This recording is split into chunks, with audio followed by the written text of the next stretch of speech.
Paula Show is on. The Paula Show. Come on, one and all.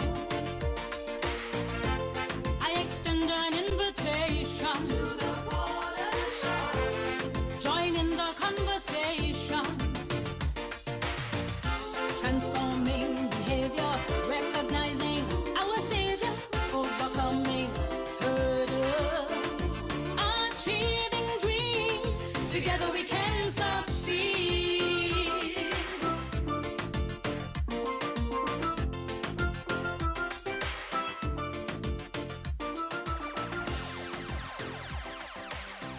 Thank you for staying with us on The Paula Show. Tonight we bring you part 2 of our program on education and how it impacts our personal, social, and economic development.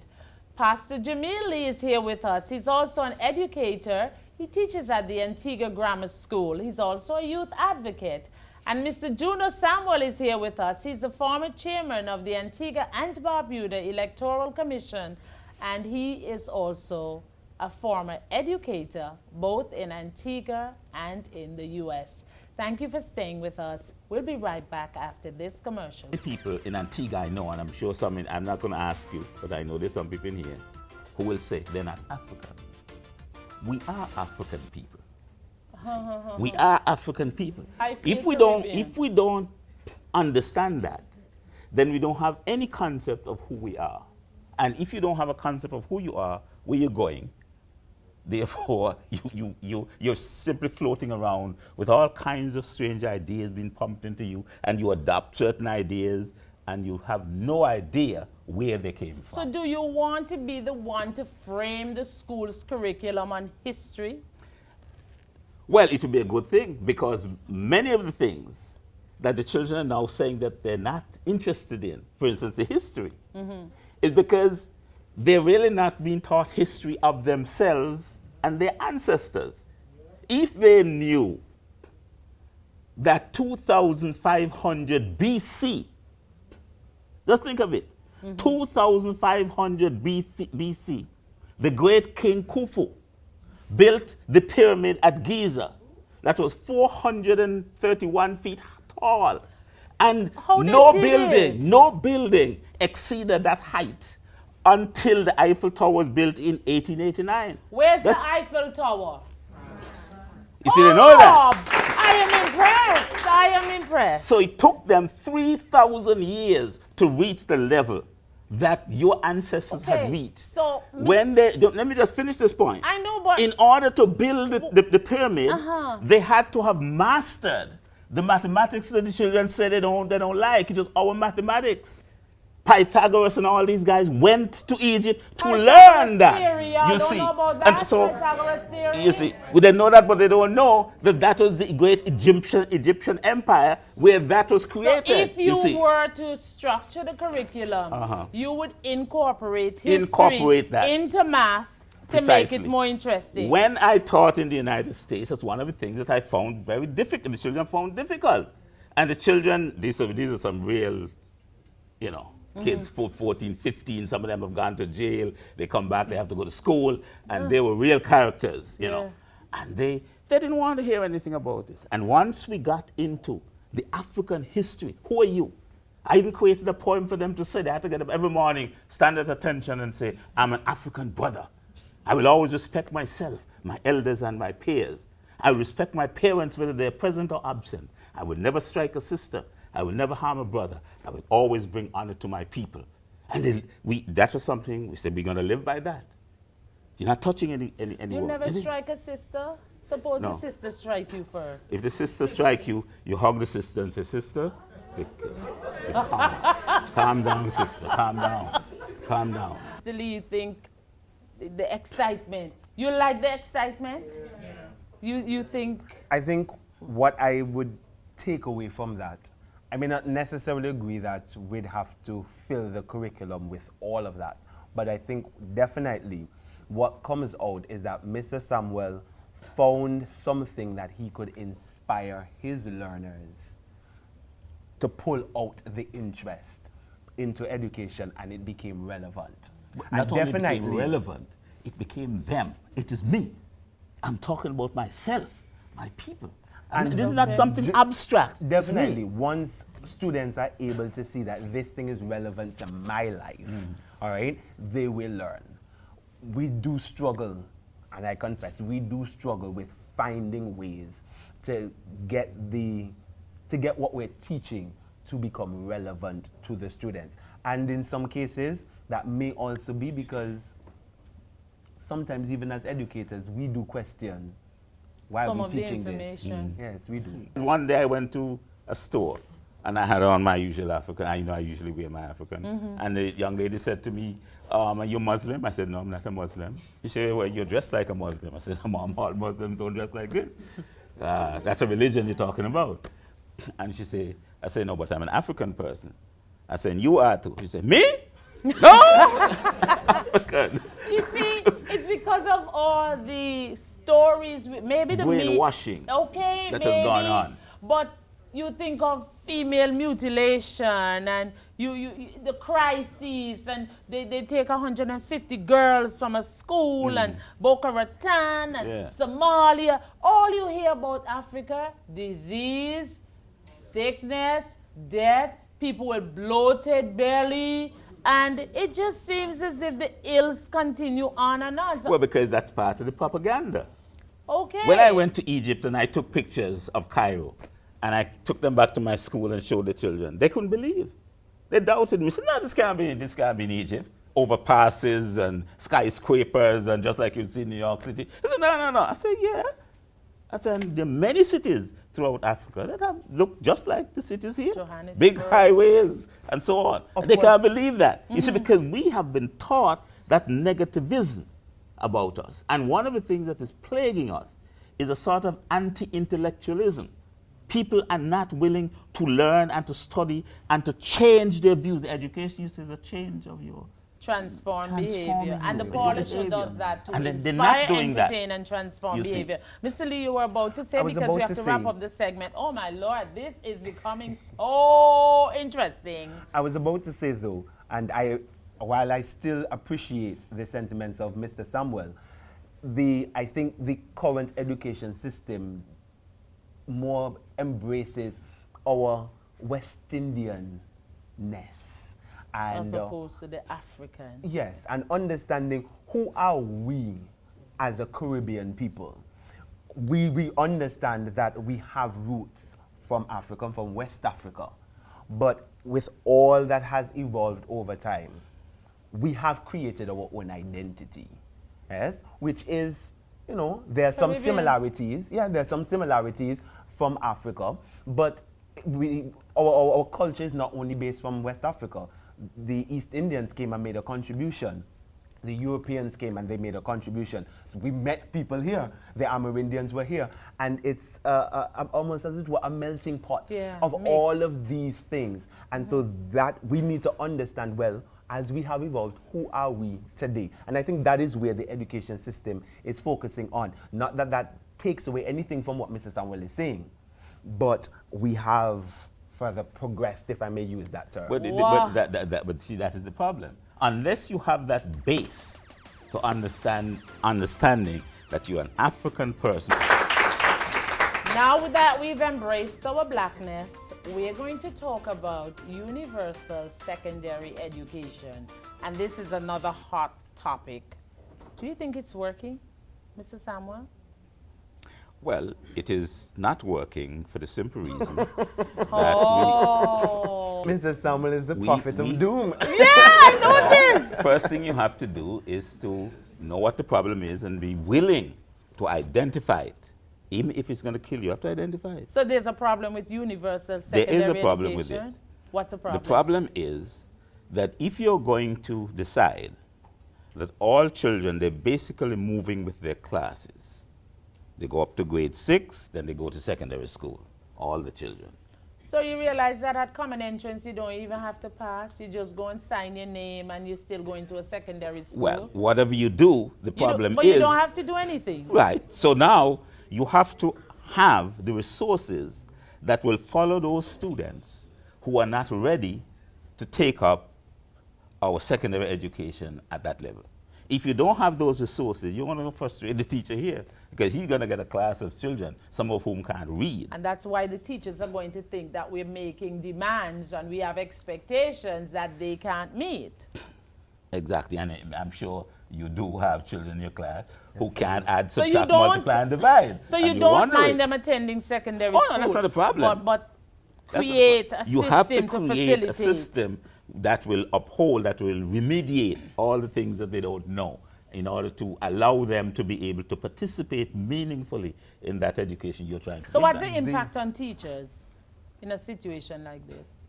We're overwhelmed. The reality is that, as Mr. Samuel would have indicated, many of our secondary school teachers have not been trained in remedial education. But we are required to deal with students who need those skills and need those trainings. So there's children in secondary schools who require remedial. There are children in secondary schools, Mrs. Lee, who cannot recognize their name. What? You guys know those people? What do you mean can't recognize your name? They can't read. P-A-U-L-A, They Paula. can't read, they don't know. I mean, it's to the point, and I'm not telling tales out of school, this is the reality, where they come into the secondary school system and the teacher has to begin from the alphabet. What? That's what happens. We So have how those the situations. teacher gets the opportunity to teach the students who are ready to move on? You're frustrating the students. Your teachers are frustrated, and the parents must be frustrated too, because when these children return home with homework, Who has to do the homework? I suppose the parents. If it gets done at all, more than likely it's not going to be done anyway.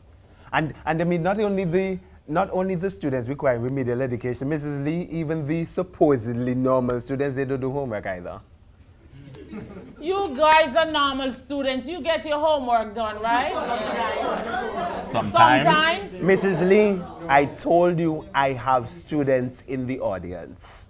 I am telling you that These sometimes, students don't do their homework? even sometimes the normal students don't do To homework. include the ones that are here? Sometimes even the normal students don't That do is homework. saying you guys are not doing your homework. Well, Wow. you know, But what's the importance of homework anyway? If you've done the work at school and the teachers have 40 and sometimes 80 minutes to teach a subject, what? why you still have to send? Reinforcement. They have to practice. Reinforcement. If I taught you how to do fractions today, then I have to send you home with 10 fractions so that you practice. Yes, when you come back. reinforcement. So homework, the Yes. purpose of Vitally homework important. is reinforcement. Reinforcement, And sometimes practice. not only reinforcement, sometimes it also helps them to prepare for the next class based on the concept that is going to be taught. They need some foundational information that helps them even in research skills or whatever the case may be. And so as they garner that information, when the lesson is taught, they are better able to contribute and to understand and connect with it. Homework is vitally important. And not only that, it gives the teacher, it provides the teacher a window into what they know. You know, you learn something, you think you know it. You say, yes, I know I can do. Yeah, that's And you true. go home, and the child gets stalled. Now he comes back to teach, the teacher realizes, he missed the step, he didn't But what understand happened to the that. parents? You don't want us parents helping them. No, we don't mind Don't your mind. assistance. Don't do it for them. Don't do it for them. But assist. guide them. Assist. I mean, See to it that they do it. yeah. Sit down here, turn off the television. But if normal children are not getting their homework done, these remedial students, they can go through a whole semester then, a whole term we call it, without understanding any of the concepts. And Mrs. Lee, because of how the system is set up, You it have to push also them means you through. have to push them through. So they probably have not even gathered much at this level, at the first form level, but they're going to go into But that into is just second form. creating a nation of frustrated young people. Well, look, from the beginning, you see the problem started when they went to elementary school. When they were in first grade, or kindergarten, first grade, and they didn't master the skills. But instead of taking the time to say, okay, Those who have not mastered the skill, we must ensure that they master these skills and not send them on. What they do is to send them on. So if you go from first grade, not being able to recognize your alphabet and your letters and so on, and you put you in second grade, now what's going to happen? Worse. But and then you go to third cause grade. them to repeat, some parents will tell you they With don't the want their current- children with the current repeating. system, It's not as it necessarily is. repeating, but the teachers reinforcing and understanding that this has to be mastered, and you're not going to go to the next level until, you see, it's the way the school But system in the States, they have summer school. Do we have summer school here? Who's going to pay for that? the people who don't want to invest in education. You're recommending Summer school? Fine. Are you going to? Who's going to pay for it?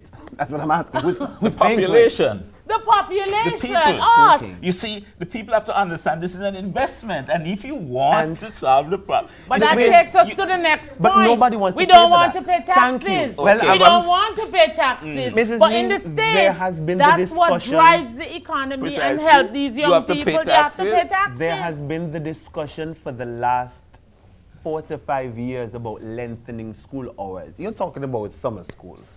For the last 4 to 5 years, they've been talking about lengthening school hours. That's a good thing. Whether it's a good thing or not, all right? There are those, I think parents see it as a good thing. Maybe government see it as a good thing. But teachers have to be paid private extra. investors, private companies see it as a good thing. Less students, harassing them between 1:30 and 3 o'clock, etc. But from an educator's point of view, when you've increased my hours, are you increasing my salary? And that's where the discussion always stops. But a lot of teachers don't want the school hours being lengthened anyway, because many of them, as soon as school finishes at 1:30, they're off to after classes. And there's to a teach. reason for that, Mrs. Lee. There's a reason for that. Mrs. Lee, as it stands now, banks tell teachers, I'm not asking you, I'm telling you, banks tell teachers, especially female teachers, when they want to get a mortgage, go and get married. What? Oh, they need a second income to complement. Because what you are currently being paid is not enough to get a mortgage. So, teachers will get a have to leave second school job. at 1:30, as the case may be, to get a second job. Mr. Samuel and Mr. Lee, they're forgetting that I taught once, So they're behaving as if they're the only educators on set. I am an educator. I might have taken a sabbatical, but I hope to return someday. Don't you think that I'd be a good teacher someday if I return? Not nice. I think we strayed a little bit from universal secondary education, and I want my audience here to understand the concept, and I want the people viewing the program to understand. At the grade 2 level, there is a national assessment that takes place. I remember that. Which is somewhat of a Like an checkpoint. SBA kind of thing. No, not an SBA kind of thing. A checkpoint, just to see how the children are doing up to that level. And evaluations are done to see whether or not extra work is required in any particular area. And they will continue.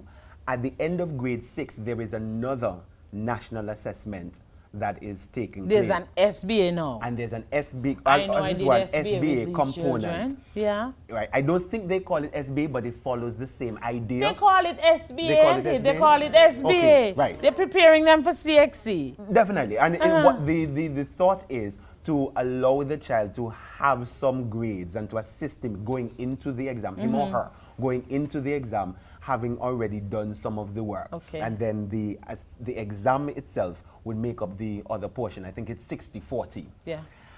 At the end of it, all the marks are collated and they are leveled off. So you have the level 1 students that would have done extremely well and gotten Those high would be marks. like in the top 100. They would be in the top 100 and, Yes. some are just outside Yes. of the top 100. So those are the students that would most likely attend Antigua Girls High School, grammar school. No, that doesn't really matter. All right? It means that they would have wherever they chose to go, whichever school they chose to attend, right? Their first preference, as it were, Yes. would be given to them. So it doesn't Okay. matter where their first preference was. That's where they're That's going it. to be sent. Okay. Then So you have that's level 1. That's the level 1. Then you have the second tier being the level 2. 2. They also, we can say that they passed that assessment.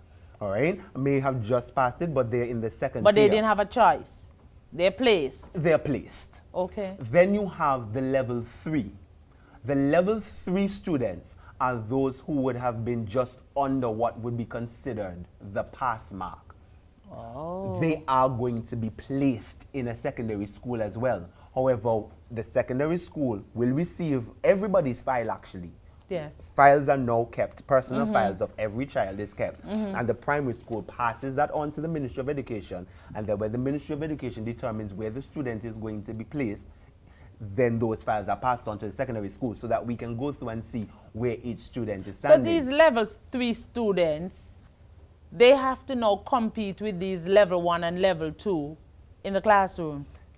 In some instances, because in some schools they are integrated from first form. In other schools they are not integrated, they are kept as a class by themselves. However, that's not the only tier. There is another tier. There's the level 4 students. So who there are these fo- people?